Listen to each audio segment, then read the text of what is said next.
Иран пошел на попятную и заявил о завершении мести с Соединенным Штатом. Тем временем в Вашингтоне решили не отвечать на обстрел американских военных баз иранскими баллистическими ракетами. Активная фаза конфликта завершена. Никто в Иране не хочет продолжительной войны ради отмщения, но убийство Сулеймани усилило ненависть иранцев в отношении Америки. Иран обнародовал свой первый отчет о причинах крушения украинского «Боинга», в котором погибли 176 человек. Говорят, лайнер загорелся непосредственно перед падением в Киеве. Есть и другие версии. Потеря контакта с ним означает, что случилось что-то очень необычное, но на данный момент мы не можем спекулировать. В Бишкеке избит редактор портала «Факт-чек KG» Болот Темиров. Именно он опубликовал расследование о драгоценностях жены экс-замглавы кыргызстанской таможни Раима Матраимова. С чем связываю? В первую очередь это с последним расследованием, которое у нас вышло на «Факт-чеке» по тратам, которые осуществляла супруга Раима Матраимова, будучи, когда ее супруг работал в таможне. В прямом эфире информационная программа «Настоящее время. Азия» в бишкекской студии. Я Шавкат Тургаев. Здравствуйте. Вместо войны санкций власти США не пошли на эскалацию конфликта с Ираном и воздержались от силового ответа на атаку своих баз. Ранее Тегеран обстрелял 2 иракских военных аэродрома, где расположены американские солдаты и техника. Иранские власти назвали это местью за убийство генерала Касема Сулеймани и заявили о завершении мести. Таким образом, активная фаза конфликта закончена. Акрам Абдукахор продолжит.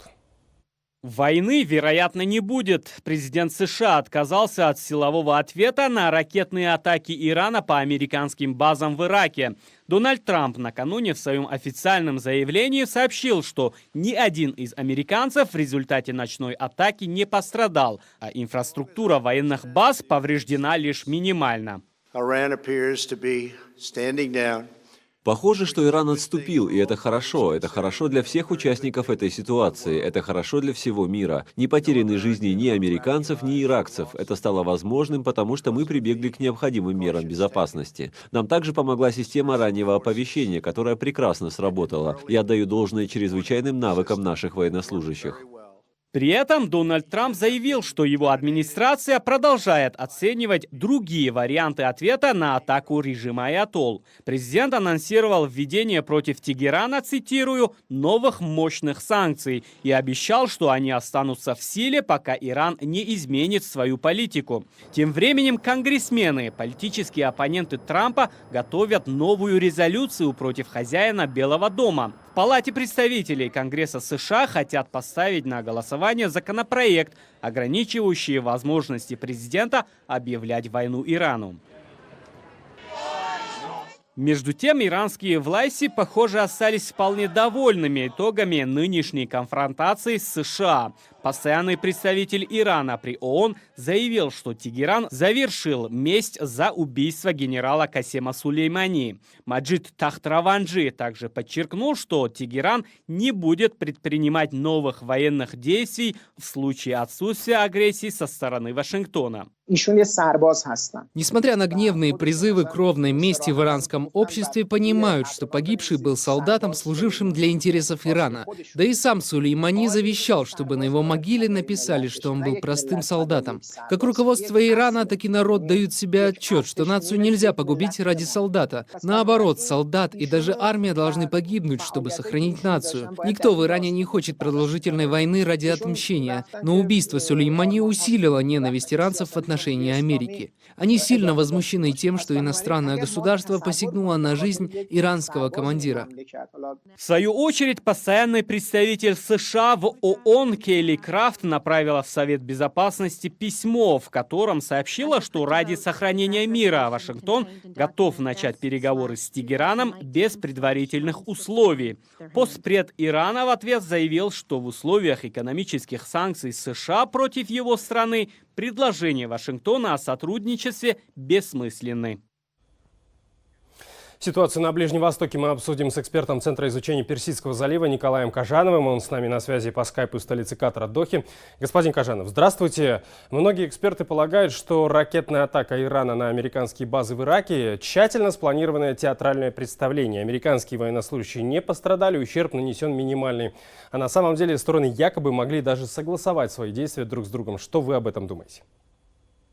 Ну, в принципе, моя точка зрения здесь не сильно расходится с подобными предположениями. Действительно, ракетный удар, который был осуществлен по американским объектам в Ираке, очень выглядит как определенная постановочная акция, которая была призвана, ну, фактически спасти лицо иранского руководства перед своим же народом, которому была обещана месть за гибель Касема Сулеймани, но по факту каких-либо реальных рычагов, которые Тегеран мог бы задействовать для подобной мести и избежать одновременно ответной реакции США на подобные шаги, у иранцев фактически не было. А как вы думаете, вот почему Соединенные Штаты согласились на подобного рода разрешение вот этого конфликта? Но в целом это решение, оно укладывается в логику ирано-американских отношений, которые мы видели в последние, наверное, месяцев 6, а может быть и больше, когда обе стороны фактически применяют такую своеобразную тактику кнута и пряника. Идет определенное жесткое давление с целью принудить оппонента сделать первым шаг к столу переговоров, после чего подобные переговоры как раз оппоненту и предлагаются. В ситуации с гибелью Касема Сулеймани, конечно, американское руководство, скажем так, дала, может быть, диспропорциональный ответ. То есть она диспропорционально задействовала силу, и, может быть, поэтому в том числе и пошло на определенный такой компромисс с Тегераном, разыграв вот эту сцену ракетного удара, которую мы увидели. Но по факту в данный момент обе стороны сейчас находятся в ситуации, когда они предложили друг другу задуматься о возможности проведения переговоров. Вот и тем не менее, многие не исключали начало большой войны, которой, к счастью, пока удалось избежать. Насколько регион и мир был близок к ней, да и можно ли утверждать, что мир все же избежал большой войны? Как вы думаете? Я думаю, что, с одной стороны, действительно, атака на убийство фигуры, подобной Касему Сулеймани, это был шаг, который поставил регион в ситуацию действительно очень близкую к развитию конфликта. С другой стороны, как показали последующие события, у Ирана и у американского руководства был достаточно, в том числе и прагматичный подход. После тех оценок развития ситуации, которые дали в Тегеране, после тех сценариев, которые были оценены и проработаны, было принято единственное, пожалуй, правильное решение — это дать вот такой умеренный ответ, который оказался намного более сдержанным, чем даже те сценарии, которые предлагались аналитиками, в частности, предусматривающие, что столкновения прямого между Ираном и США не будет, но будет какая-то определенная акция со стороны Ирана по отношению к региональным союзникам и партнерам американцев. Однако Иран предпочел избежать даже этого конфронтационного сценария. Вот Дональд Трамп заявил о новых санкциях в отношении Ирана. Официальный Тегеран говорит о том, что конфликт исчерпан. Что дальше? Дальше, я думаю, что, собственно говоря, ситуация продолжит свое развитие по тому сценарию, который мы видели в последние месяцы. То есть стороны будут, с одной стороны, подталкивать друг друга к переговорам, с другой стороны, обмениваться вот такими взаимными уколами.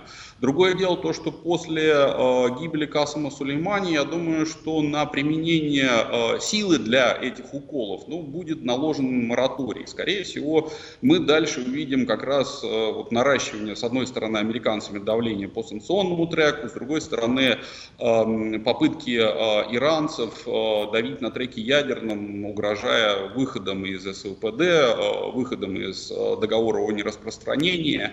Но вместе с тем и та, и другая сторона будут делать попытки заявлять о том, что вот эти ответные шаги, они будут обращены назад в случае начала переговоров. И здесь многое просто будет зависеть от того, у кого хватит больше терпения. Вот режим Аятол уже объявил, что Тегеран выходит из ядерной сделки. Таким образом, Иран более не связан никакими обязательствами перед Западом по поводу обогащения урана для создания атомной бомбы. И это та красная черта, которую США и Израиль не раз обозначали. Тегеран не должен получить ядерное оружие. Что вы думаете по этому? Буквально полминуты у нас. Несомненно, подрыв, собственно говоря, системы нераспространения в регионе Ближнего Востока, он весьма опасен, потому что приобретение ядерного оружия Ираном создаст значительный прецедент для других стран, которые обладают менее стабильными режимами политическими в регионе, что весьма, как я уже отмечал, опасно. Вместе с тем, пока что иранские заявления, они были весьма осторожными. То есть, говоря о выходе из соглашения, Иран в то же время резервировал за собой право отыграть все назад. Я думаю, что здесь... Ну что ж, будем следить за развитием ситуации. Господин Кожанов, вам большое спасибо за интервью. Всего доброго и до свидания. Из стран Центральной Азии последовали несколько запоздалые реакции на ближневосточный конфликт. Так, Министерство иностранных дел Узбекистана опубликовало заявление, в котором выражается озабоченность сложившейся ситуацией. В МИД Узбекистана отмечают, что дальнейшее обострение военно-политической обстановки может привести к многочисленным человеческим жертвам и масштабной гуманитарной катастрофе, разрушить жизненно важные экономические связи и коммуникации и нанести непоправимый ущерб региональной и глобальной безопасности. Официальный Ташкент также призывает все стороны к максимальной сдержанности. Иран обнародовал первый отчет о причинах катастрофы украинского самолета. По данным иранских экспертов, украинский «Боинг» загорелся непосредственно перед крушением. Пилоты не подавали сигнала о нештатной ситуации. Что еще известно о возможных причинах катастрофы, в которой накануне погибли 176 человек, расскажет Ольга Жирносек. В своем докладе иранские эксперты ссылаются на показания очевидцев на земле. Кроме того, пожар видели люди, летевшие на другом самолете. В заключении Управления гражданской авиации Ирана говорится, что причиной аварии стала техническая неисправность. Западные спецслужбы также полагают, что украинский самолет разбился из-за технической неисправности. Об этом сообщило агентство Reuters со ссылкой на источники в американской, европейской и канадской разведке. Эксперты также отвергают предположение, что пассажирский лайнер был сбит случайно во время атаки на американские базы в Ираке. Во-первых, ракеты, которые использовались для нанесения ударов по Ираку, не являются ракетами с функцией прицела на самолет. По сути, траектория самолета проходила бы далеко от траектории полета баллистических ракет. Таким образом, гораздо более вероятно, что этот самолет разбился в результате какого-то технического сбоя. По данным источников в канадских спецслужбах, вероятно, речь идет о перегреве двигателя. Премьер-министр Канады заявил о желании принять участие в расследовании. По его словам, 138 погибших так или иначе были связаны с Канадой. Я уверен, что мы сможем принять участие в расследовании. Это, безусловно, то, к чему мы относимся очень серьезно. И то, в чем Канада является одной из немногих стран с высоким уровнем знаний, когда дело касается подобных происшествий. Соответственно, мы можем внести большой вклад. Американская компания Erion, специализирующаяся на глобальной системе слежения за самолетами, передала следователям уточненные данные о положении Боинга. Компания использует космические спутники, что позволяет собирать более точную информацию, чем на коммерческих сайтах трекинга авиарейсов. Судя по данным спутников, которые мы получили от системы Aeron, самолет взлетел в нормальном режиме, набирая высоту. Это был очень стандартный вылет. Тем не менее, потеря контакта с ним означает, что случилось что-то очень необычное, но на данный момент мы не можем спекулировать. Иранские власти заявили, что пригласили к участию в расследовании представителей США и других стран. Первоначальное уведомление направлено Украине, стране регистрации самолета, США как стране-производителю, Швеции и Канаде как странам, граждане которых находились на борту. В свою очередь Тегеран заявил, что не будет передавать черные ящики компании «Боинг». Ольга Жирносек, «Настоящее время». С нами на прямой связи корреспондент «Настоящего времени» в Киеве Юлия Жукова. Узнаем у нее последние новости. Юль, привет. Какие версии крушения самолета рассматривает Киев к этой минуте? Шавкат, здравствуй. Но если вот вчера украинские власти вообще никак не комментировали вопросы о версиях и причинах авиакатастрофы, то сегодня секретарь Совета нацбезопасности и обороны Украины Алексей Данилов на своей странице в Фейсбуке перечислил 4 основные версии, которые рассматривает Киев. И это поражение самолета зенитной ракетой российского производства, так как в интернете, в сети появилась информация и фото об обнаружении вблизи места катастрофы обломков российского зенитного ракетного ракетного комплекса «Тор». Следующая версия — столкновение с беспилотником, разрушение и взрыв двигателя по техническим причинам, а также взрыв внутри самолета в результате террористического акта. Но всего, по словам Данилова, украинская сторона рассматривает 7 версий, 3 из которых пока еще засекречены, они в закрытом доступе. Юлия, Зеленский в связи с трагедией прервал свой отпуск и вернулся на родину. Сделал ли президент какие-то заявления?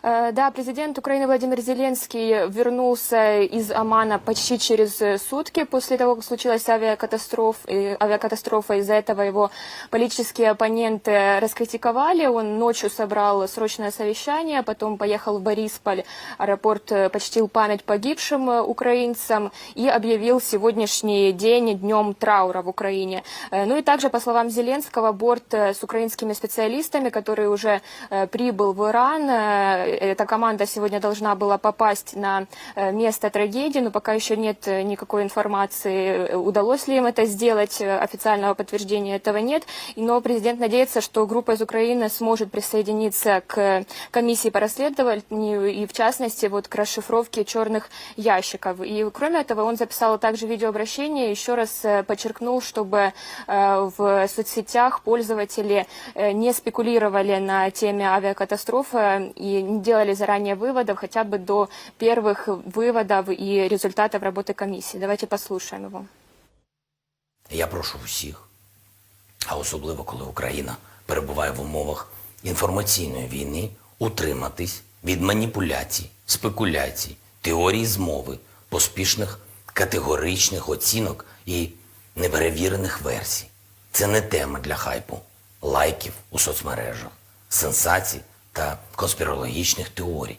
Нам потрібне терпіння, витримка та мудрість. Юль, большое тебе спасибо. Я напомню, на прямой связи с Киева была наш корреспондент Юлия Жукова. Всего доброго, до свидания, Юль. Смотрите далее в нашей программе. В Бишкеке избит редактор портала «Факт-чек KG» Болот Темиров. Именно он опубликовал расследование о драгоценностях жены экс-замглавы кыргызстанской таможни Раима Матраимова. С чем связываю? В первую очередь это с последним расследованием, которое у нас вышло на факт-чеке по тратам, которые осуществляла супруга Раима Матраимова, будучи, когда ее супруг работал в таможне. Да. В Алматы прошли 3 одиночных пикета, участники которых требовали освободить политических заключенных и соблюдать прописанные в Конституции права граждан. Они высказались также против экстрадиции из Украины казахстанского блогера Жанара Ахмед, которая заявляет о преследовании по политическим мотивам, расскажет Айнур Алимова. Житель Алматы Иркин Сабанши в прошлом году подвергся задержанию за участие в протестной акции. Его арестовали на 10 суток. Меру он считает несправедливой. Где здесь справедливость? Если наша Конституция – это договор с государством, то почему они не соблюдают этот договор? А почему народ должен соблюдать, а они не должны соблюдать? Это тогда в одностороннем порядке, что ли? И вот из-за этого я решил так, что я уже 3-й день здесь в одиночном пикете и решил, здесь буду до конца стоять и бороться с несправедливостью. Еще один пикет прошел сегодня в другом районе Алматы. Житель Талдыкургана выступил за освобождение из тюрем людей, которых лишили свободы по политическим мотивам. Требую освободить политзаключенных. 14 января будет суд над Жанной Батой в Украине. Требуем не экстрадировать ее. Украинада собственно экстрадировать этпюды. Алматинец Асхат Жексибаев, который неоднократно выходил на одиночные пикеты за последние месяцы, озвучил аналогичные требования. Он вышел к монументу независимости на площади Республики. Рядом с ним собралось около десятка человек. Прокурор сделал им предупреждение. Это ваше сегодняшнее собрание является незаконным. Вы не получали разрешения акимата, поэтому прошу вас всех разойтись. Активисты успели озвучить свои требования. Они заявили, что не проводят митинг, выразили соболезнования в связи с гибелью людей в крушении украинского самолета в Иране и выступили против выдачи из Украины казахстанского блогера. Выражаем соболезнования уважаемому народу Украины. Самолет упал, произошла трагедия. Во-первых, казахский народ выражает сочувствие. Во-вторых, у нас много политзаключенных, и если Жанну Бату экстрадируют, то их число увеличится. У нас говорят, что есть демократия, но на деле нас душат. Просим президента Украины Зеленского не выдавать ее сюда. Жанна Бота, о которой говорят пикетчики, это гражданка Казахстана Жанар Ахмед. С 2017 года она живет в Украине и пишет посты в Фейсбуке с критикой казахстанских властей под именем Жанна Бота. На родине ей предъявили уголовное обвинение в мошенничестве. До выезда она находилась на пробационном контроле. Казахстанские власти добиваются ее экстрадиции. Жанар Ахмед отвергает обвинения как политически мотивированные и связывает преследование со своей активностью. В Бишкеке избит главный редактор издания «Фактчек KG». Трое молодых людей напали на болото Темирова средь бела дня во дворе дома, где расположен офис. Мужчины без слов начали наносить удары. Сам журналист связывает это с его профессиональной деятельностью. Дарья Тимофеева поговорила с пострадавшим. Громкие журналистские расследования болота Темирова и его коллег уже приводили к атакам, но только хакерским. Оппоненты пытались блокировать работу сайта «Фактчек KG». То, что следующим шагом станет нападение на него лично, Болот не думал. Здесь один стоял, и двое впереди стояло. Я не обратил на двоих внимания, обхожу их, и вот один из них встал передо мной. И тут удар идет сзади, я падаю здесь. Они начинают здесь меня пинать. Журналист лежал на земле и закрывал голову руками до тех пор, пока не подошли соседи. Они и сказали, что нападавшие убежали. После удара Болот выронил телефон, который позже так и не нашли. Другие ценные вещи, ноутбук и портмоне, никто не тронул. То, что лица избивавших не зафиксировала ни одна из многочисленных камер вокруг, наталкивает Болота на мысль, что нападение тщательно планировалось. На протяжении 2 дней мы слышали от соседей о том, что кто-то ищет офис «Фактчек». Ребята спортивного телосложения спрашивали, находится в этом дворе или «Фактчек». С чем связываю? В первую очередь, это с последним расследованием, которое у нас вышло на «Фактчеке». Громко это по тратам, которые осуществляла супруга Раима Матраимова, когда ее супруг работал в таможне. Да. Эта публикация стала причиной DDoS-атак сразу на 7 изданий. Все они перепечатали материал фактчека о возможных тратах жены бывшего замначальника кыргызстанской таможни Раима Матраимова на брендовую одежду и украшения. Они могут быть разнозначны десяткам годовых зарплат Матраимова. После нападения коллеги Болота из разных изданий выступили с обращением.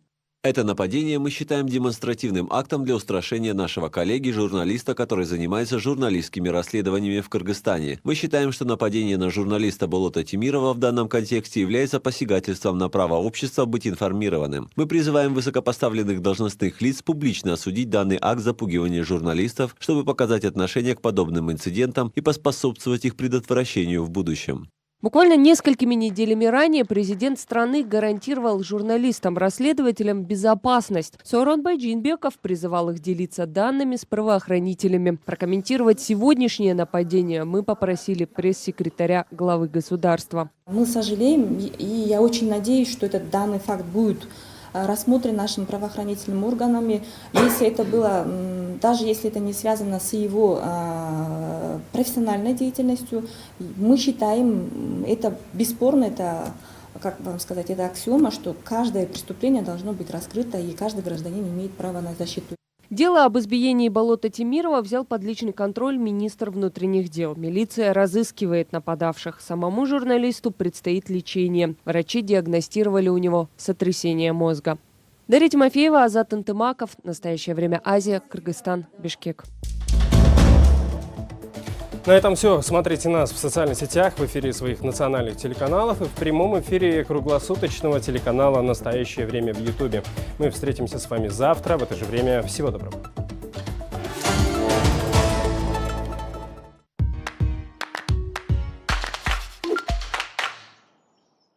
Что вас не устраивало в президенте Порошенко? Кумовство, взяточница и сватовство. Были техническим кандидатом Порошенко. Теоретически, может, вы и правы. Как вы относитесь к Владимиру Зеленскому как к верховному главнокомандующему? Люди, которые всплыли непонятно откуда и непонятно чем они занимались. Это тысячи стволов, десятки тысяч стволов. Русские, когда получают жесткий отпор, дают откат назад. С украинской стороны могут быть десятки тысяч жертв. У нас есть способность освободить свои территории силовым путем. Наш главный герой на этот выпуск – сельский театр моды, деревенские традиции. Семейный театр моды. И театр, и мода, и семья. 3 в одном. Мы ведь все костюмы шьем сами. Это людям нравится. Вот именно это позитивные эмоции. Деревенские традиции.